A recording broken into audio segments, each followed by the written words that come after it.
बंध नहीं धीरा रोई गई रानी, नगर में कोई संतान सैया हुई रही है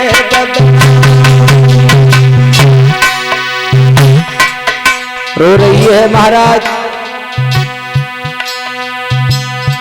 सत्य बात यह है, घर में संतान हो जाती अपमान नहीं होता।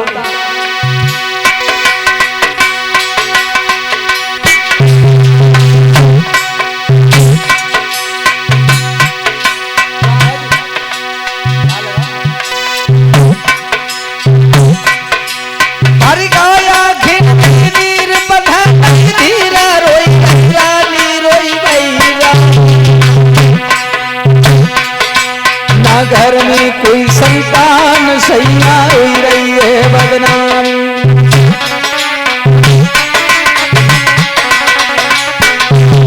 बोली है महारानी, कोई तुमको निमन बताए मोए बांध कहाई तुम्हारी रानी, इतनी कहीं रोने लगी महारानी।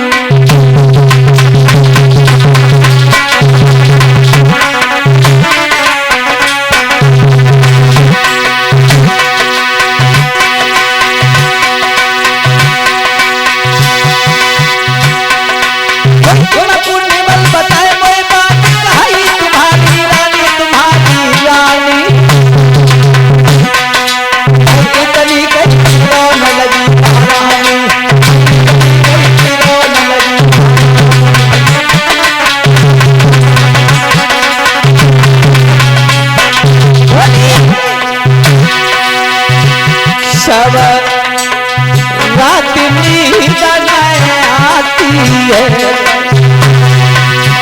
मैं रोटी तक नहीं भाती है।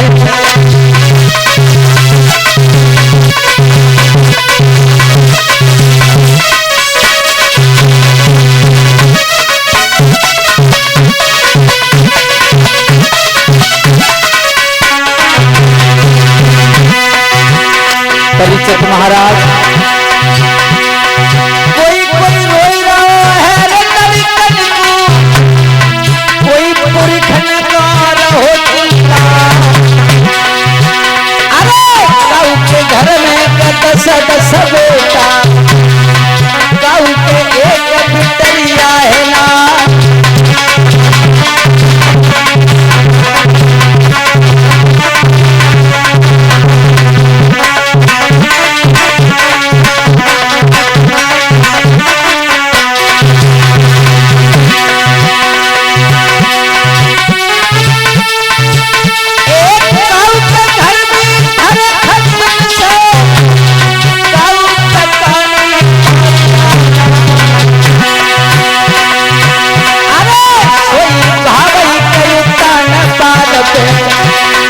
घर में दादा बिटरिया है ना।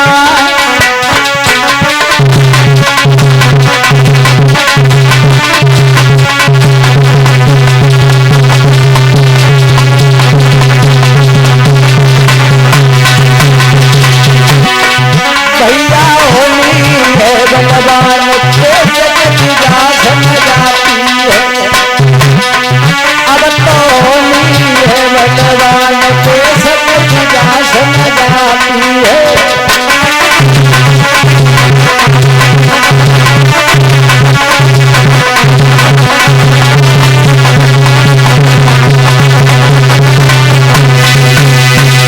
महाराज तानपाट की पत्नी जो है सुनीति हाथ जोड़ करके कहने लगी, महाराज बड़ा ही अपमान हो रहा है, नगर में जब जाती हैं मोहल्ला में घूमने के लिए तो स्त्रियां हमें बाज कहती हैं, मुझे पूरी दृष्टि से देखती हैं। माताओं बहनाओं, जिस घर में बालक नहीं वो घर नहीं होता है, नरक के समान होता है। और धन्य है हमारी माताएं बहनें, अगर किसी के घर में बालक ना होवे, थोड़ा लेट हो जाए तो फिर देखो कैसी कैसी बातें हो जाती हैं। परमात्मा की लीला है, पुत्र देना या न देना।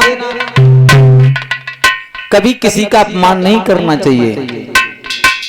महारानी सुनीति रो रही है, महाराज ने कोई बात नहीं सुनी, अपने राजकाज में लग गए। महाराज उत्तानपाद से कहा महाराज दूसरी शादी कर लो, मना कर दिया, कहने लगे सुनीति घर बिगड़ जाएगा। एक दिन महाराज उत्तानपाद अपने नगर में घूमने के लिए चले, सवेरा हुआ, हाथ में धनुष ले लिया, तलवार उठाई है।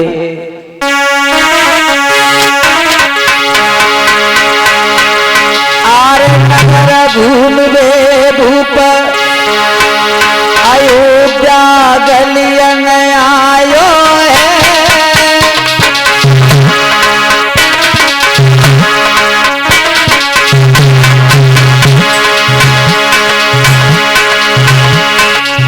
घूमत घूमत भूपाई बगिया में आयो है।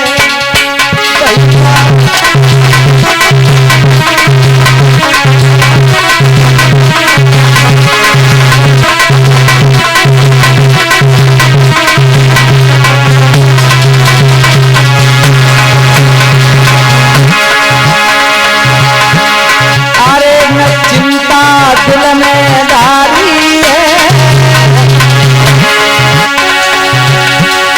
अरे भूप नहीं चिंता धारी है। बुद्धिगत परम्पार पे सजे काटने जाती है।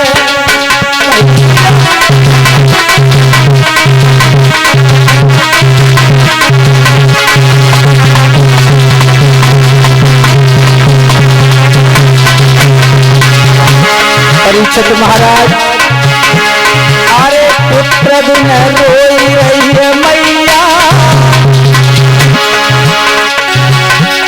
अरे पुत्र बिन रोई रही है मैया। सुनो परीक्षित भजन बिना जमा डोल मैया।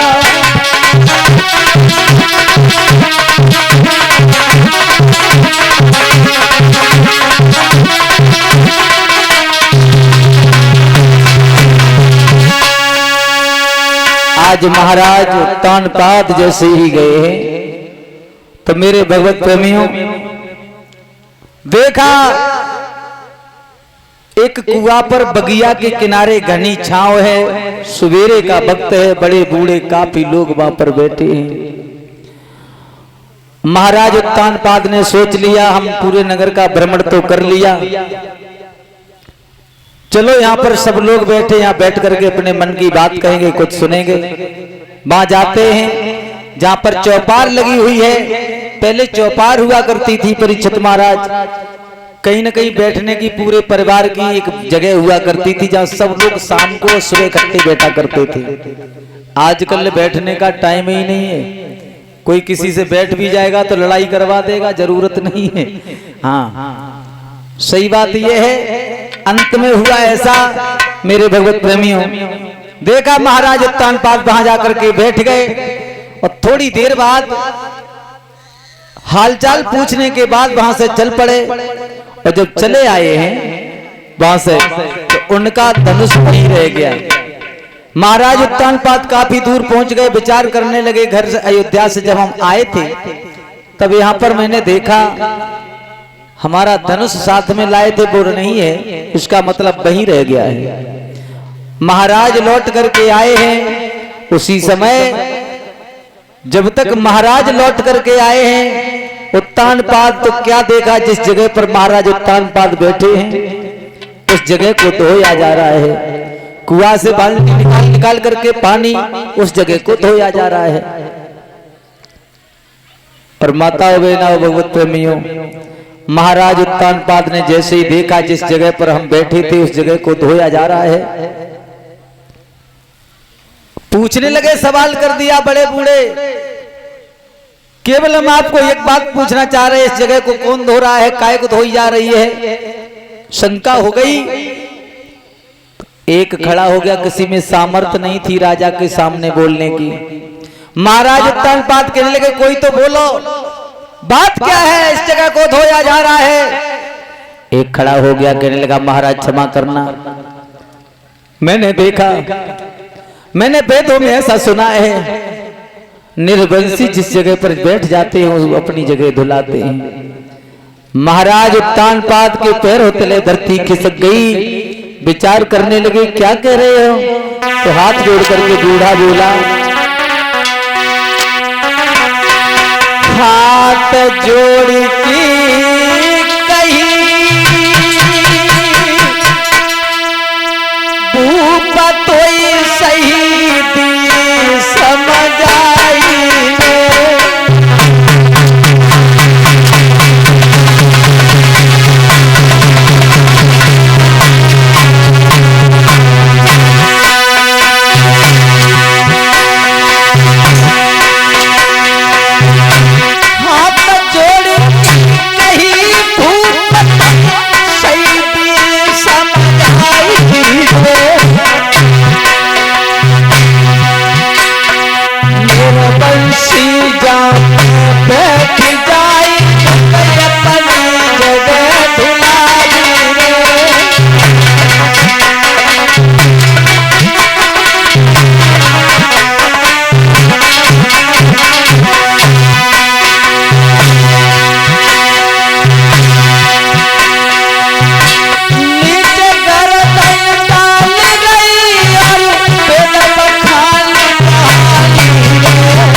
महाराज उत्तानपाद ने मेरे भगवत प्रेमियों जैसे सुना,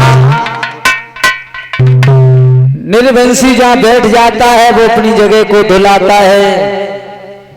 आहा, पैरों तले धरती खिसक गई, विचार करने लगे बाजी बा, इतना बड़ा अपमान, इसका मतलब तो मुझे मर जाना वो अच्छा है। अरे मैं तो राजा हूं और राजा निर्वंशिया, नारे ना, राज्य बिगड़ जाएगा, अब मरूंगा रुकूंगा नहीं। महाराज उत्तानपाद ने जैसे ये अपमान देखा, सहन नहीं हुआ, लौट करके घर पे आए हैं तो महारानी पूछने लगी, महाराज क्या बात हो गई? पहले जब कभी तुम बाहर जाया करते थे बड़े हर्षोल्लास के साथ आया करते थे, आज चेहरे पर उदासी, क्या किसी ने तुमसे कुछ कह दिया है या किसी ने तुम्हें ललकार दिया है युद्ध के लिए? महाराज उत्तानपाद कहने लगे ऐसी कोई बात नहीं। फिर क्या बात है महाराज, तुम इतने दुखी हो, उदास हो, ये हमारी समझ में नहीं आ रही है, तुम्हारे चेहरे की झुर्रियां बता रही हैं, तुम्हारा अपमान हुआ है। महाराज उत्तानपाद कह रहे हैं ठीक कह रही हो रानी, तुमने ठीक पहचाना, आज जैसा मैंने अपमान कभी सहन नहीं कर पाया और अब सहन नहीं होगा हमसे। महारानी कहने लगी, महाराज मैंने तुमसे कितनी बार कही दूसरी शादी कर लो। महाराज उत्तानपाद कहने लगे, रानी तुम अब लगता है घर बिगड़वाओगी, दूसरी आएगी वो तुम्हें चैन से भोजन नहीं करने देगी। महारानी बात ये है ना,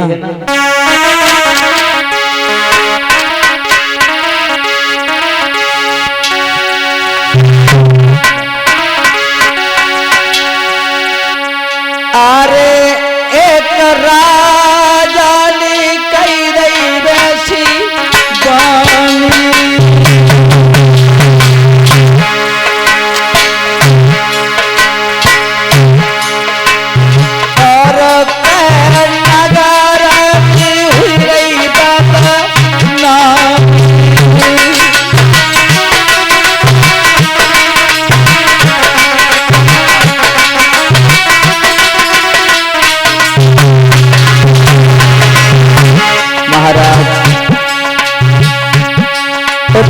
बात कहने लगे, रानी बदनामी हो रही है नगर में, जिस जगह पर हम बैठ गए उस जगह को धोया जा रहा है। मैं अभागा राजा हूं, जो मेरे जैसा राजा नहीं होना चाहिए। अब राज्य नहीं करेंगे, इस अयोध्या में नहीं रहूंगा, चला जाऊंगा दूसरी जगह पर। महारानी कहने लगी, महाराज दूर जाने से क्या फायदा, आत्महत्या करने से क्या फायदा। मैंने तुमसे बार बार कहा। महाराज कहने लगे,